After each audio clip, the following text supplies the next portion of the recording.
Okay. with you. So we have a lot of topics to get to. I want to start with the Iran deal. It took a decade of worldwide sanctions against Iran to get Iran to come to the table to make this deal, which I know you and the president feel is inadequate. Can you explain to me how you're going to be able to get Iran to agree to a new, tougher deal without the participation in sanctions of China and Russia and Europe? Well, I think you have to start first with the fundamental deficiencies of the deal itself. It would not stop Iran from getting nuclear weapons. Quite the contrary, it provided cover for Iran to continue its efforts.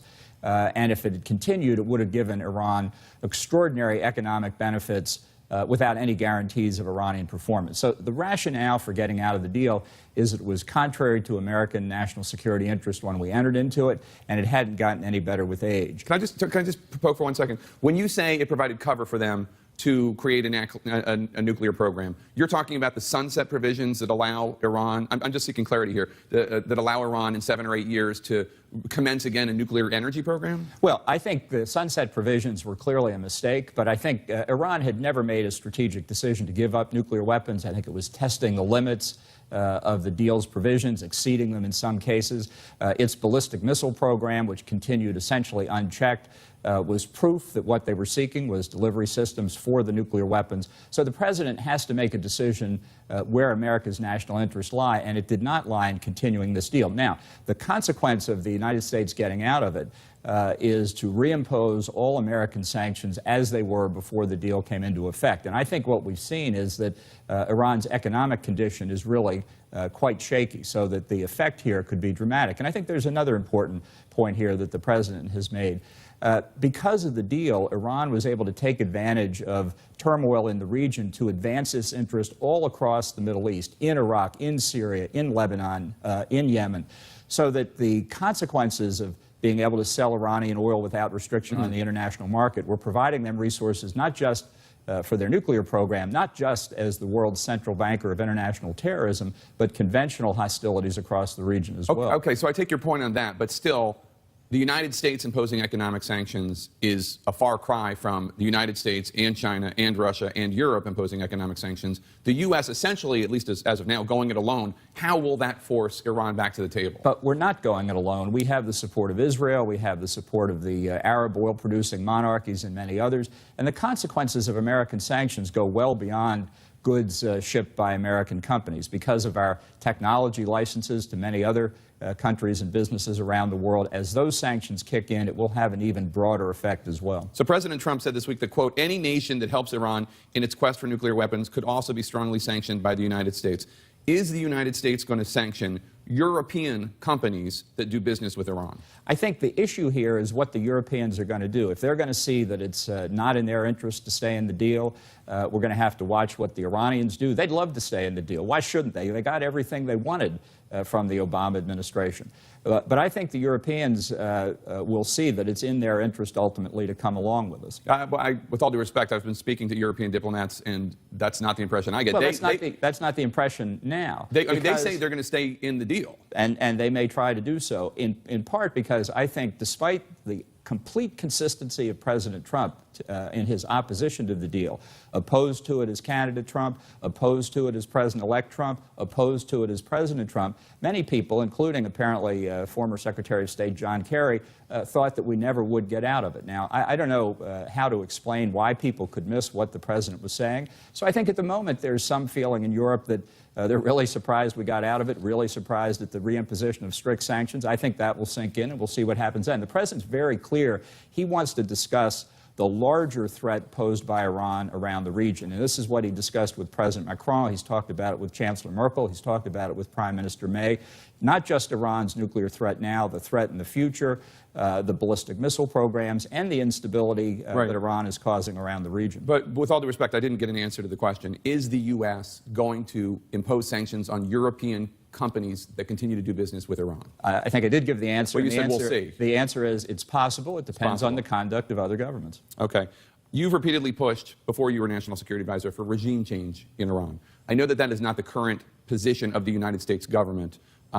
but are you behind the scenes pushing for it to become the position of the United States government, regime change? Look, let me make a general subject on that statement that I've made on other competing networks of yours. I've written and said a lot of things over the years when I was a complete free agent. I certainly stand by what I said at the time, but those are my opinions then. The circumstance I'm in now is that I'm the national security advisor to the president. I'm not the national security decision maker. He makes the decisions, and the advice I give him is between us. Is it fair to anticipate that the advice you're given is matched with the advice that you gave the United States when you were a free agent? See my previous answer. Well, let me ask you about another thing you've pushed for in the past, which is a preemptive strike against Iran's nuclear facilities. What might prompt such a preemptive strike by the U.S. government? Same question, same answer. Well, this is not theoretical. I mean, it's possible that Iran is going to resume its nuclear weapons program given the United States withdrawing from the deal. A warning to the Iranians about what they cannot do without risking a preemptive strike is certainly within your current bailiwick. Right. But I'm not going to speculate on what those steps might be. The president has, I think, very clear policies now, both with respect to North Korea and Iran. Those are the policies we're pursuing. Just yesterday, an Iranian military commander told reporters that Trump's decision would, quote, speed up the annihilation of Israel. Now, Iran is obviously a bad actor in the region, and Iran is responsible for its own behaviors. But I wonder, do you think the U.S. withdrawing from this deal has changed the calculus of the thinking of the military commanders and other leaders in Iran as to being more aggressive when it comes to cyber attacks, attacking Israel, or whatever? Well, I think they've been plenty aggressive enough under the deal. That's part of the problem. If you look at the enhancement of Iran's strategic position in Iraq, in Syria, in Lebanon, the arc of control that they're seeking to construct with conventional forces all the way from Iran to the Mediterranean. If you look at what they're doing in Yemen to support the Houthi rebels, to gain a position of control there behind the lines, in effect, of Saudi Arabia and the other oil-producing monarchies, they have used the obsession with the nuclear deal to continue to expand and threaten dominance throughout the Middle East. I think getting out of the deal says to Iran, those happy days are over from the U.S. perspective. Let's turn to North Korea and the summit between President Trump and Kim Jong-un, now less than a month away. I want to talk about the goals of this meeting. North Korea said it intends to denuclearize. President Trump was asked recently what that means to him. Take a listen.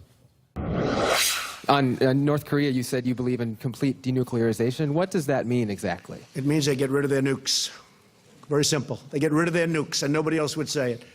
Okay, obviously, there's a little bit more when it comes to the demands that would be met in an actual summit. There's missile capabilities, there's uranium enrichment, there's international inspections. Can you clarify, heading into these negotiations, exactly what does complete denuclearization mean? Well, I think the phrase that we've used and continue to use is complete, verifiable, and irreversible denuclearization. You can look at some other commitments that North Korea made in the past and didn't live up to as helping to define what that means. For example, in the 1992 Joint North-South Denuclearization Agreement, North Korea committed to give up both the front and the back ends of the nuclear fuel cycle, both uranium enrichment and plutonium reprocessing. So on the denuclearization side itself, that means all aspects of their nuclear program. Clearly, the ballistic missile program, as with Iran, with the intention of being a delivery system for nuclear weapons, that's got to go. I think we need to look at their chemical and biological weapons programs as well.